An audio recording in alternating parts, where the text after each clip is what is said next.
मंडळाचा विस्तार झाला आणि बीड जिल्ह्याला 2 मंत्रिपदं मिळालेली आहेत। विशेष म्हणजे मुंडे बहीण भाऊ हे मंत्रिमंडळात आहेत आणि त्यानंतर आता बीड जिल्ह्याचा पालकमंत्री कोण, लोकांना काय वाटतंय, लोकांच्या काय अपेक्षा आहेत आणि कोण पालकमंत्री असलं पाहिजे या अनुषंगाने आपण लोकांशी विचारणार आहोत। तसं पाहिलं तर बीड जिल्ह्यामध्ये पंकजाताई यांचा 5 वर्षाचा कालावधी पालकमंत्रीपदाचा तो देखील पाहिलेला आहे, तर धनंजय मुंडे यांचा 4.5 वर्षाचा पालकमंत्रीपदाचा कालावधी हा देखील बीडकरांनी पाहिलेला आहे। त्यामुळे नेमका बीड जिल्ह्याला पालकमंत्री कोण असावा, त्याचबरोबर काही जणांचं म्हणणं आहे की बीड जिल्ह्याचं जे पालकत्व आहे ते देवेंद्र फडणवीस यांनी घ्यावं, जी जिल्ह्यातली परिस्थिती आहे त्या परिस्थितीला सुधारण्यासाठी त्यांनी मंत्री तर बीडचाच पाहिजे आणि त्यातले पंकजा मुंडे पाहिजे। हां, नेमकं काय आणि कशा कुठल्या पंकजा मुंडेंनी 5 वर्ष चांगलं काम केलंय, सगळ्या जाती धर्माच्या लोकांना सांभाळून घेतलेले आणि आता बी त्याचा असावा अशी आमची इच्छा आहे कशा पद्धतीने। काय वाटतं तुम्हाला नेमकं पालकमंत्री म्हणून कशा पद्धतीने असला पाहिजे, त्यातून कुठल्या अपेक्षा असतात सामान्य लोकांच्या आणि कोण असलं पाहिजे नेमकं? धनंजय मुंडे साहेब काय कारण नेमकं कशामुळे? सगळ्या समाजाला घेऊन चालणारा एक नेता आहे आणि बीड जिल्ह्यातला विकासासाठी त्यांना सगळं माहिती आहे।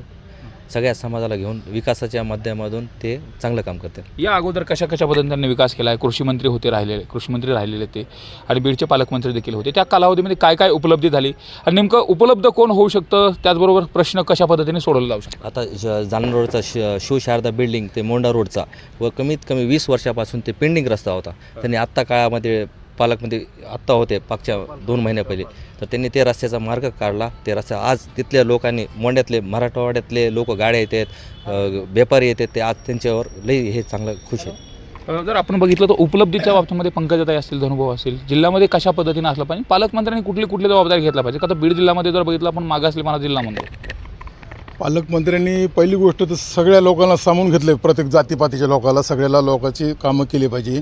विकास तर केलाच पाहिजे, पण सगळ्या कार्यकर्त्याला बी सामावून घेऊन आणि सगळ्या लोकांना, सगळ्या जाती धर्माच्या लोकांना योग्य ते न्याय दिला पाहिजे। आज जी परिस्थिती आहे बीड जिल्ह्यामध्ये आपण बघतो कुठेतरी ओबीसी विरुद्ध मराठा अशा पद्धतीचे वातावरण निवडणुकांमध्ये पाहिलं होतं, लोकसभा निवडणूक असेल, विधानसभा निवडणूक असेल, आणि हे सगळं वातावरण असताना यामध्ये नेमकं पालकमंत्र्यांनी कशा पद्धतीनं हे सगळं वातावरण हँडल केलं पाहिजे? हे आता पंकजा मुंडे आल्यानंतर वातावरण निवळून जाईल जातीवादाचं। तुम्हाला काय वाटतं कोण पालकमंत्री असावा? बीडचा पालकमंत्री पंकजाताई मुंडेच असावा, कारण की ताईसाहेब पालकमंत्री असताना प्रत्येक वेळी पीक विमा भेटला, शेतकऱ्याला चांगली मदत झाली आणि बीडचं वैयक्तिक नेतृत्व ताईसाहेब चांगलं सांभाळू शकतात, त्यामुळं पंकजताई पालकमंत्री व्हावा। मात्र काही नेत्यांचं म्हणणं आहे की बाहेरचा पालकमंत्री असावा। बाहेरचा असेल तर काय नेमकं अडचण येऊ शकते? बाहेरचा असेल तर प्रत्येक नागरिकाला हक्काने आपल्या नेत्याकडे जाऊ शकतो, पण बाहेरची ओळख नसते, बाहेरच्याला भेटता येत नाही लवकर। जसं अतुल साहेब होते, पण ते बाहेर होते, कधीतरी महिन्यातून 1 वेळेस बीडमध्ये येत होते, तसं ताईंना आपल्याला डायरेक्ट बोलता येतं, ताई चांगलं घेऊ शकतात, ताई चांगल्या पद्धतीने प्रश्न सोडू शकतात। त्यामुळं पंकजाताई या पालकमंत्री असं यांचं म्हणणं आहे। नेमकं काय सांगाल, कोण पालकमंत्री असलं पाहिजे आणि कशा पद्धतीने हे इथलं जे पालकत्व आहे जिल्ह्यातलं, जे प्रश्न आहे, समस्या आहे, त्या सोडवल्या पाहिजे? एक तर पालकमंत्री हा जिल्ह्याचाच असलं पाहिजे आणि पंकजाताई असो की जे धनंजय मुंडे साहेबाचं, दोघांच्याही कार्यकाळात जे तर चांगलं काम झालेलं आहे। परंतु हा जिल्हा जे होतं राष्ट्रवादीमय जिल्हा आहे आणि राष्ट्रवादीची प्रत्येक मतदारसंघामध्ये राष्ट्रवादी काँग्रेस पक्षाची कार्यकर्त्यांचा जे होतं भरघोस कार्यकर्ते आहे आणि सगळ्यांची अपेक्षा असते की माझ्या मतदारसंघामध्ये, माझ्या शहरामध्ये, माझ्या भागामध्ये जे होतं हे विकास झाला पाहिजे आणि त्या दृष्टिकोनातून जर पाहिले तर धनंजय मुंडे साहेब हे पालकमंत्री असले पाहिजे। आणि गेली विशेष म्हणजे जे होतं बीड विधानसभा मतदारसंघाचा विषय जर सांगितलं तर इथले मागील काळात जे होतं विकासापासून वंचित असलेला जे होता हा मतदारसंघ होता आणि या मतदारसंघाकरता आदरणीय पालकमंत्री असताना धनंजय मुंडे साहेब यांनी जे होतं कसा विकास केला आणि हे सगळ्यांसमोर आहे। आणि वंचित असलेला भाग, विशेष अल्पसंख्याकाचा भाग, इथं काहीच विकास गेली 10-15 वर्षात काहीच विकास झाला नव्हता, परंतु आदरणीय पालकमंत्री असताना धनंजय मुंडे साहेबांनी भरघोस निधी उपलब्ध करून दिल्यामुळे जे आता आज पूर्ण शहरामध्ये काम चालू आहे। जसंच आता माझ्या सहकारी मित्रांनी सांगितलं की मोंडा रोडचा असो किंवा 70 कोटी रुपयाचे जे तर DP रस्ते शहरामध्ये जे झालेले आहे, मोठमोठे रस्ते झाले, 70 कोटी रुपयाचे जे आता 12 रस्त्यांचं काम मोठमोठे झालं आहे, हे आदरणीय पालकमंत्री धनंजय मुंडे साहेबांच्या कार्यकाळात झालेलं आहे। तसं पंकजाताईंच्या कार्यकाळात बी नगर उत्थान पहिला टप्पा झालेला आहे, परंतु आता जे गरज होती की पाणी पुरवठा योजनेमुळं आणि भुयारी गटार योजनेमुळं शहराचा सगळा वाटोळा झालेला होता त्यांच्या कार्यकाळात. मागील नेत्याचे आमदाराचे कार्यकाळात सगळं उकळून फेकल्यामुळं पूर्ण शहराचा वाटोळा झालेला होता.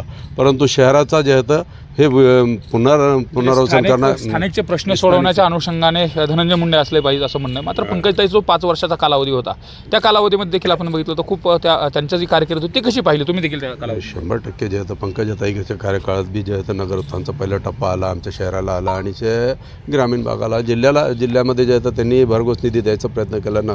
ग्रामविकास मंत्रालय त्यांच्याकडे होता, त्या माध्यमातून त्यांनीही काम केलं. परंतु आदरणीय धनंजय मुंडेंची गरज या जिल्ह्याला याकरता आहे की ते सर्वसामान्यांना जुळलेला नेता धनंजय मुंडे आहे. सर्वसमावेशक समाजाला जुळलेला नेता हा धनंजय मुंडे साहेब आहे. म्हणून सामाजिक परिस्थिती आहे, आपण पाहतोय की इकडे कुठे ते मराठा वंजारा अशा पद्धतीचा वाद लावण्याचा प्रयत्न केला जातो, तसं दाखवलं देखील जातं. नेमकं या परिस्थितीमध्ये ही सगळी परिस्थिती सायलेंट करण्यासाठी जिल्हा शांततेत राहिला पाहिजे. जसं की कायदा सुव्यवस्थेचा विषय आपण अधिवेशनामध्ये बघितलं, खूप मोठ्या पद्धतीने कायदा सुव्यवस्थेचा प्रश्न असेल, जशी मसाजोगची घटना असेल, बीड शहरातला गोळीबाराची घटना असेल, त्याचबरोबर परळीमधली अपहरणाचं प्रकरण असेल, या सगळ्या प्रकरणाच्या अनुषंगाने तो नेतृत्व कशा पद्धतीने असलं पाहिजे, एकूणच प्रशासनावरती कशा पद्धतीने वचक असलं पाहिजे? 100% जे घटना मसाजोगची जी घटना झाली ते दुर्दैवी घटना आहे, क्रूर हत्या झाली आणि त्या दोषींना जे तर फाशीच झाली पाहिजे या मताचे आम्ही सगळे पण आहे. आणि जे तर आमचे नेते धनंजय मुंडे साहेबांनी जे तर आपली स्टेटमेंट दिलेली आहे की दोषींवर कारवाई झाली पाहिजे आणि त्यांना फाशीच झाली पाहिजे या मताचे सगळेच आहे की अशी क्रूर हत्या करणं किंवा जे तर अशी गोळीबार करणं या लोकांवर जे तर या लोकांना आळा घातलाच पाहिजे या मताचे सगळेच आहे. आणि त्याकरताही धनंजय मुंडे साहेब हेच पालकमंत्री असणं गरजेचं आहे. आणि ते पालकमंत्री झाल्यावर निश्चितच जे आहे या सगळ्या गोष्टींवर जे होतं लावता येईल. आणि आपल्या सगळ्यांना माहीत आहे इथं चनेपुटाणीसारखे जे होतं इथं 307चे गुन्हे दाखल होते ते बोलतात. आता माझ्यावर जिल्ह्यातील जी सगळी कायदा सुव्यवस्था आहे ती व्यवस्थित राहण्यासाठी धनंजय मुंडे हे पालकमंत्री असले पाहिजेत असं यांनी मत व्यक्त केलं. काय सांगाल एकूणच आजची जिल्ह्याची परिस्थिती आणि पालकमंत्री कसा असला पाहिजे, त्याची कर्तव्य वगैरे तर म्हणजे संविधानाने दिलेली ती तर आहेतच आहेत, मात्र व्यक्तीच्या दृष्टिकोनातून सामान्य लोकांना अपेक्षित कसा असतो? हे बघा, आत्ताच साहेबांनी सांगितलं की ते आहेत म्हणून की ते यंत्रणा काम करते वगैरे, हे चुकीचं आहे. आता जर बघितलं तुम्ही तर इतका जातीवाद फोपवलेला आहे. आणि पालकमंत्री म्हणजे त्यांनी पालकत्व स्वीकारायला पाहिजे बीड जिल्ह्याचं, की नाका पालकमंत्री कोण व्हावा काय व्हावा हे ते पुढचं विचारायला. पण आज अशी परिस्थिती झाली की एखादा समाज फक्त ते आहेत म्हणून एखाद्या संपादकासारख्याला जर फोनवर धमकी द्यायचा प्रयत्न होत असेल, आत्ताचीच कालचीच रिसेंटली गोष्ट आहे, पुन्हा मसाजोगचं प्रकरण इतकं ताजं असताना जर ठाम भूमिका घ्यायची असेल तर तुम्हाला एखादा म्हणजे जो जातीवाद न करणारा पालकमंत्री म्हणूनच या जिल्ह्याला द्यावा लागणार आहे, तर हा जातीवाद कमी होईल. आज जर परिस्थिती बघितली तर इतका जातीवाद फोपवलेला आहे की एकमेक मित्र बोलताना सुद्धा आधी नाव विचारायचे पण आता जातीवर येऊन बसलेलं आहे. ही परिस्थिती अशी झालेली आणि ही का झाली हे पण याचा कुणीतरी विचार करणं गरजेचं आहे. आजपर्यंत जी घटना घडली की फक्त एक समजा पालकमंत्री दोघांपैकी कोण होणार हा तुम्ही तिसऱ्याचं नाव घ्या ना, त्यामुळे या दोनपैकीच आम्हाला ऑप्शन द्यावं लागेल. पालकमंत्री हा मागणी सुद्धा होती की दुसरा पण असला पाहिजे. खुद्द देवेंद्र फडणवीस यांनी सुद्धा पालकमंत्री पद घेतलं पाहिजे अशी देखील खुद्द आमदारांनी मागणी केली आहे. मी तर म्हणतोय की मुख्यमंत्री आणि दोन्ही उपमुख्यमंत्री यांनी विचार करून हा जर जिल्हा शांत ठेवायचा असेल तर 100% त्यांनी विचारपूर्वक इथं एक चांगला पालकमंत्री द्यावा. एवढंच मी आता यांच्याकडून अपेक्षा करतो आहे. बघा, जातीवाद इतका फोपवला आहे, मग यांनी आधी आम्हाला सांगावं की आम्ही जर पालकमंत्री झालो तर आम्ही ह्यातून असा पर्याय काढू. आज हे काहीच देऊ शकत नाहीत, फक्त निपक्षपातीपणे की कारवाई केली जाईल, आम्ही कोणाला पाठीशी घालणार नाही. पण आज परिस्थिती काय झाली, लोक एकमेकाकडे बघताना जातीद्वेषाने बघायला लागलेत. घटना इतकी म्हणजे क्रूर आहे की याचं कोणीही समर्थन करणार नाही, हे तर पहिलंच मान्य. पण तुम्ही आरोपी आत्तापर्यंत अटक होत नाहीत, पालकमंत्री तुम्ही राहून गेलेले, तुमचं पोलीस प्रशासनावर एक वेगळी हे होती. आज असा आमच्या मनात प्रश्न उद्भवतो की याच्या मागे कुणाच तरी हात असणारे म्हणून आरोपी अटक होत नाहीत. आणखी एक विषय सहसा कॉमनली चर्चा केली जाते आणि बीडचं जे पुस्तक लिहिलं बीड लोकशाही वास्तव, हे सदानंद कोचे म्हणून आपल्याकडचे निवृत्त जिल्हाधिकारी आहेत, त्यांनी या ठिकाणी पॉलिटिकल इंटरफेअर खूप मोठ्या प्रमाणात कायदा आणि प्रशासनामध्ये होतो आणि त्यातून वेगवेगळे प्रकार घडतात असं देखील त्यांनी सांगितलेलं होतं. हे बघा, आम्ही तर जनता आहे, पण आमच्यापेक्षा मीडियालाही माहिती किती पॉलिटिक्स यात हे होतो. प्रत्येक साध्या शिपायापासून तुम्ही जिल्हा परिषद बघा, शिपायापासून ते वरच्या अधिकाऱ्यापर्यंत राजकारणाचा म्हणजे एखाद्या अधिकाऱ्याला फोन जो जातो तो एखाद्या नेत्याचा अन्याय होतो का सामान्य 100% सर्वसामान्यावर अन्याय होतो ना. आज विकासाचे बोलतात, काय विकास झाला 5 वर्षात? जर तुम्ही एखादा समजा रस्ता तुम्ही आत्ता सांगितलं की तो शिवशारदा बिल्डिंगपासून 5 वर्षात एखादा रस्ता केला म्हणजे तुम्ही विकास केला का? मग 5 वर्षात तुम्ही काय केलं बाकीचं? एक रस्ता करायला जर तुम्हाला 5 वर्ष लागतात तर बीडचा विकास करायला असेल एक पालकमंत्री बीड कोण असले पाहिजेत? हे बघा, पंकजाताई आणि धनंजय मुंडे हे दोघं तर बीड जिल्ह्यातले आहेत, पण याच्या व्यतिरिक्त तुम्ही नाही, जसं की बघा, म्हणता त्या दोघं त्यांनी जर तसं जर खरंच म्हणजे निस्वार्थपणे जर पालकत्व स्वीकारलं तर आम्हाला अडचण नाही, पण गॅरंटी वाटत नाही. आज अशी परिस्थिती की गॅरंटी वाटत. कालचाच प्रकार जर मंत्रिपद भेटलं म्हणून जर एखादं म्हणजे जी चर्चा आहे ती सांगतो, जर एखादी कर्मचारी जर एखाद्या संपादकाला फोन लावून जर बोलत असतील तर हा विषय कुठं चाललाय तुम्ही पण समजून घ्यायला पाहिजे की वस्तुस्थिती तुम्ही या ठिकाणी सांगितलेली. मला महत्त्वाचा आणखी प्रश्न विचारायचा, यांनी त्यांच्या पद्धतीनं कोण पालकमंत्री असला पाहिजे, त्यांनी काय केलं पाहिजे, ह्या सगळ्या गोष्टी सांगितल्या. तुम्हाला काय वाटतं नेमकं बीडचा पालकमंत्री कशा पद्धतीने असला पाहिजे? तर गेल्या अनेक वर्षाचा विकासाचा अनुशेष आहे.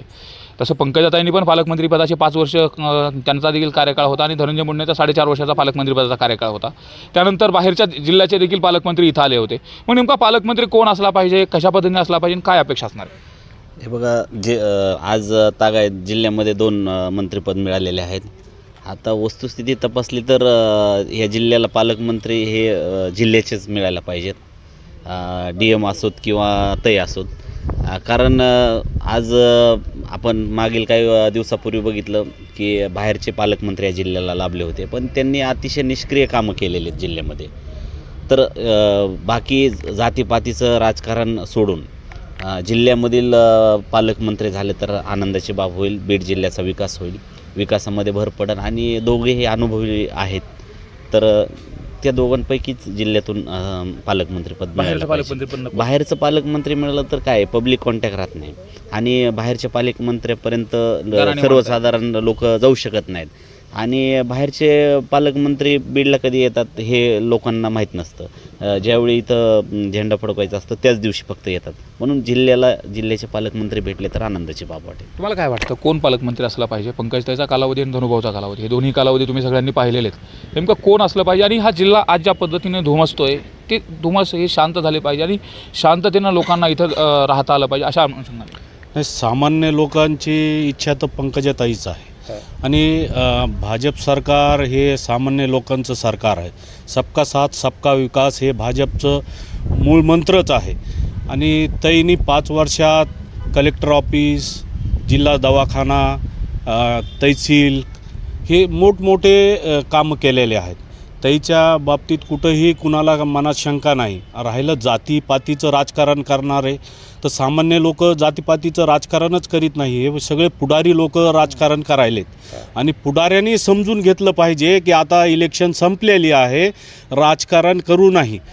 आता माझं जे आमचं एक प्रकरण झालं आहे तसंच बाबा सिद्दीकीचं बी प्रकरण झालं होतं. त्यावेळेस कोणी पुढाऱ्याने उचललं नाही, परंतु ह्यावेळेस अधिवेशन आलं की सगळं जातीपातीचं राजकारण पेटलं आहे. कुणालाही माझ्या बंधूशी घेणं देणं नाही असं राजकारण हे बाजूला राहिलं पाहिजे. आता आणखी एक महत्त्वाची गोष्ट म्हणजे जिल्ह्याला 2 मंत्रिपद भेटले आणि ते कॅबिनेट मंत्रिपद, त्याचा फायदा करून घेतला पाहिजे. आणि विकासाचं राजकारणाच्या बाबतीत बोललं पाहिजे. कोणताही पुढारी विकासाच्या बाबतीत बोलत नाही, जातीपातीच्याच बाबतीत बोलतो. आणि जातीपातीचं राजकारण सोडून विकासाचा राजकारण केलं पाहिजे. जिल्ह्याला फायदा होईल 2 मंत्रिपदाचा. जिल्ह्याला फायदा होईल, पण अगोदर या जिल्ह्यामधलं जातीपातीचं राजकारण संपलं पाहिजे. कारण अतिशय बिकट परिस्थिती झालेली, अनेक समाजात तेढ निर्माण होत आहे.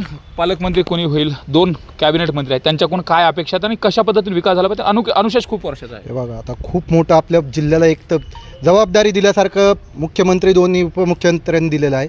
याचा फायदा करून घ्यायला पाहिजे. फक्त यात आता यांनी आहे का म्हणजे छोटा विचार न करता जिल्ह्याचा मोठा विचार करून कसं आपल्याला MIDC म्हणा आज इतकी बेरोजगारी वाढलेली, याच्यावर काहीतरी निर्णय घ्यायला पाहिजे. त्यांनी इथल्या शिक्षणाच्या बाबतीत निर्णय घ्यायला पाहिजे की जातीपातीचं आता हे छोटे विचार सोडून द्यायला पाहिजेत. मी म्हणत नाही की हे नेते करत असतील, पण त्यांच्यामुळे जे खालचे त्यांच्यावर जे हे करून खालचे जे करतात आवरलं पाहिजे, कार्यकर्त्यांना आवरलं पाहिजे. हेच सगळ्यात महत्त्वाचं आहे की आज विकास होईल.